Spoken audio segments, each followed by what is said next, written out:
Bahlil berbohong ke Presiden Prabowo terkait kapan listrik menyala di Aceh. Dari kejadian ini, gue melihat dan menurut keyakinan gue, orang-orang yang ada di pemerintahan sekarang ini bergerak dan bekerja bukan untuk kemajuan negara dan masyarakatnya, tapi untuk APS, asal Prabowo senang. Mari kita bedah bareng-bareng di episode kali ini.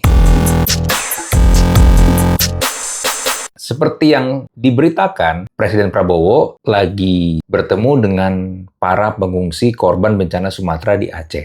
Ditanya tuh, kapan nih nyala? Tanyanya ke Bahlil, yang memang Bahlil adalah Menteri ESDM, Energi Sumber Daya Mineral. Yang dijawab oleh Bahlil, 93% listrik akan nyala di Aceh malam ini. Tapi kenyataannya ternyata tidak. Bahkan ada satu masyarakat Aceh yang bilang, mana nyala, masih gelap gulita. Jadi timbul persepsi bahwa Bahlil berbohong ke Presiden Prabowo. Yang walaupun akhirnya diklarifikasi oleh Bahlil bahwa memang sulit untuk memberikan angka atau data yang tepat di tengah krisis seperti itu. Jadinya dia juga memohon maaf. Nah, itu adalah salah satu kejadian yang kita lihat bahwa Bahlil, entah apapun yang ada di pikiran dia menjawab pertanyaan Prabowo sebegitu optimisnya, tapi kenyataannya tidak. Ini kan memberikan persepsi sekali lagi kalau pejabat-pejabat, menteri atau apapun itu kedudukannya di pemerintahan sekarang, kok ngomongnya asal jeplak. Kok memberikan statement-statement seringkali blunder. Dan selain mengecewakan juga membuat marah masyarakat. Yang akhirnya,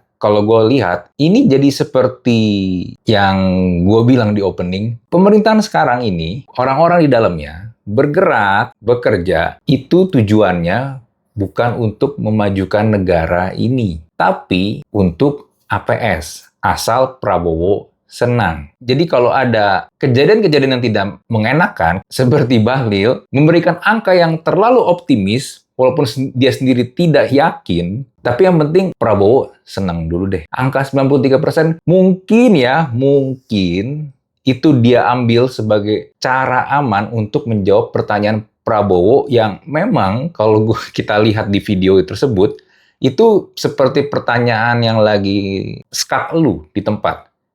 Lu, kapan nyala? Dan sebenarnya kan punya pilihan jawaban ya. Misalnya nih, lu bilang estimasi malam ini Pak nyala, tapi belum bisa semuanya. Tanpa mungkin lu memberikan angka yang eksak kalau lu sendiri juga belum yakin. Atau lu belum bisa memvalidasi data yang konon diklaim oleh Bahlil, angka 93% itu didapatkan dari PLN. Ya, gua rasa lu bisa kasih semacam range angka yang mungkin lebih realistis. Tapi kan ini nggak exact banget kan 93%. Atau lu mungkin juga bisa bilang masih belum tahu, masih sedang dicoba atau diusahakan. Which is ya, itu memang lebih wise untuk mengkomunikasikan dengan pilihan kata seperti itu. Karena memang kalau situasinya sulit, memang nggak mudah untuk memperbaiki dengan cara-cara di kondisi yang normal.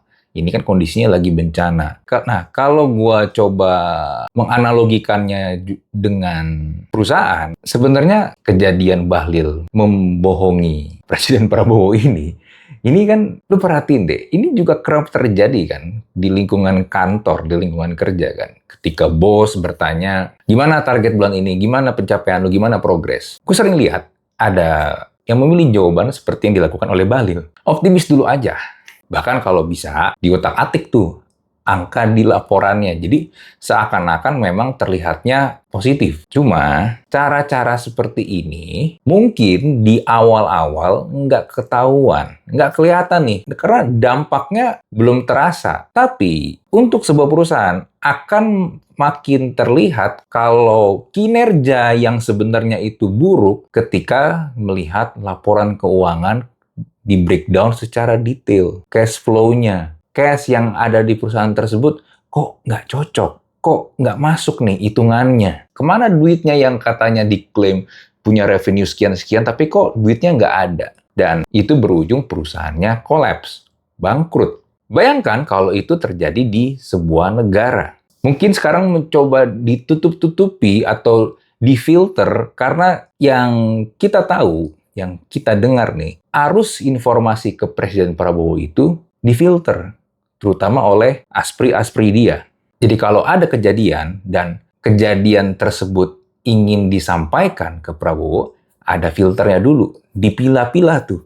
Mana yang oke untuk disampaikan ke Prabowo, mana yang enggak. Dan yang dipilih-pilih konon adalah yang positif-positif. Yang asal Prabowo senang. Terkait hal ini, gue jadi melihat menteri-menterinya atau siapapun itu jadi sulit juga untuk melakukan sesuatu. Ingin menyampaikan informasi yang tepat. Jadinya ada yang mungkin memilih untuk ya udahlah daripada repot-repot, kasih aja yang bagus-bagus. Tapi mungkin juga ada yang memang ya udah dari awal daripada gue diomelin, daripada gue dimarahin, kasih aja yang positif-positif. Yang penting Prabowo senang. Dan tanda-tanda ini sebenarnya kelihatan kok. Gue ngelihat dari dua kejadiannya seperti kejadian di Agustus 2025 yang waktu itu ada demonstrasi besar-besaran. Kalau lo ingat respon Prabowo terkait kejadian di Agustus 2025 itu lamban untuk memberikan respon dan tanggapan. Harus ngapain nih Indonesia? Itu pun juga ketika Prabowo muncul untuk pertama kali ya di kejadian Agustus 2025, lu perhatiin deh, apa yang dia sampaikan itu kok kayak nggak nyambung dengan kejadian atau fakta yang ada di lapangan. Kok kesannya kayak nggak ngerti apa-apa gitu loh. Nah, begitu juga yang terjadi di bencana Sumatera Desember 2025 ini. Responnya juga lamban, dan akhirnya seperti yang kita tahu, banyak terjadi beberapa kejadian-kejadian yang wadidaw, kok bisa kayak gitu. Mungkin memang ada kepentingan-kepentingan tertentu, seperti pembelaan terhadap kebun kelapa sawit yang dilakukan oleh Presiden Prabowo di sebuah audiensi. Sebenarnya gue sayangkan ya, karena timingnya tidak tepat gitu. Benar-benar masih terjadi bencana, bencananya belum selesai, masih bisa ngomong kayak begitu. Iya, gue tahu kebun kelapa sawit itu punya benefit-benefitnya. Kita pun masyarakat juga banyak memanfaatkan dari hasil kebun kelapa sawit. Tapi kan sebenarnya yang menjadi pokok permasalahan adalah bukan kebun kelapa sawitnya atau tanaman kelapa sawitnya, tapi pembabatan hutan secara berlebihan yang tidak sesuai dengan prosedur, sehingga menyebabkan hutan gundul dan digantikan oleh kebun kelapa sawit yang membuat tidak ada tuh pohon-pohon yang bisa mencegah terjadinya banjir atau longsor. Itu kan sebenarnya poinnya. Tapi konteks itu tidak disampaikan lewat Presiden Prabowo. Itu tadi pembelaan terhadap kebun kelapa sawit. Nah, kan akhirnya jadi pertanyaan lagi juga buat gua atau mungkin buat masyarakat. Emang Prabowo sebagai presiden nggak nangkep atau nggak memahami apa yang sedang terjadi ya? Emangnya dia nggak pegang handphone gitu? Kan di handphone banyak informasi yang masuk, yang harusnya dia bisa baca, dan yang harusnya dia bisa coba memahami. Nah, ini konon Presiden Prabowo itu memang nggak pegang handphone. Jadi dia nggak tahu, dia nggak bisa ngecek sendiri. Akunnya konon dipegang oleh aspri-asprinya yang mengatur semua hal tersebut. Nah, akhirnya kalau banyak kritik terkait pemerintahan Prabowo sekarang, ya gue sih sebenarnya nggak heran ya. Karena memang, apa sih, kok kayaknya nggak masuk akal gitu. Ini kan sesuatu hal yang basic logic, tapi kenapa respon-responnya seperti itu? Kok respon-responnya sering banget nggak nyambung, kayak nggak napak tanah? Ya karena masyarakat merasa kesal. Ya cuman apa yang bisa kami lakukan selain memang bersuara dan mengkritik. Tapi akhirnya pun di satu kesempatan belum lama ini Presiden Prabowo sepertinya juga jengah dikritik dulu karena dia bilang banyak orang pintar bisa mengkritik doang. Tapi gini deh, takut buat orang pintar yang mengkritik. Ini gue juga baru aja ngomong ini di video gue sebelumnya yang terkait pencitraan di bencana Sumatera. Orang-orang yang mengkritik itu mungkin ada yang pintar, mungkin ada yang memang jenius.